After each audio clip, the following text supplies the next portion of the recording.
দিদি ভাত বাড়ছিস? ভাত বাড়ছি। কি রান্না করলি আজকে? রান্না করেছি ডিম। কি দিয়ে করলি? কি? আলু দিয়ে ঝিঙে দিয়ে। ঝিঙে দিয়ে আলু দিয়ে ডিমের কারি। আচ্ছা, আর সাথে? ঝিঙে বড়া। ঝিঙে বড়া। জোরে বল। ঝিঙে বড়া। ঝিঙে বড়া। আচ্ছা, সেটা জোরে বলবি তো, বন্ধুরা শুনতে পাবে না তো। ঝিঙে বড়া। গরম গরম ভালো লাগে ঝিঙে বড়া। ঝিঙে বড়া। হ্যাঁ। ডিমের ঝোলটা দেখতে ভালো হয়েছে। সুন্দর হয়েছে না? হ্যাঁ হ্যাঁ সুন্দর হয়েছে তো। হ্যাঁ, খেতেও সুন্দর হবে বোঝা যাচ্ছে। ঝিঙে দিয়ে হ্যাঁ।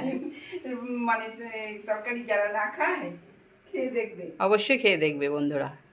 খুব ভালো ঝিঙে হয়। দিয়ে আলু দিয়ে ডিমের কারি ভালো লাগে। খুবই পটল ভালো দিয়ে হয়। যেমন ভালো লাগে, ঝিঙে দিয়েও ভালো লাগে, তাই না বল?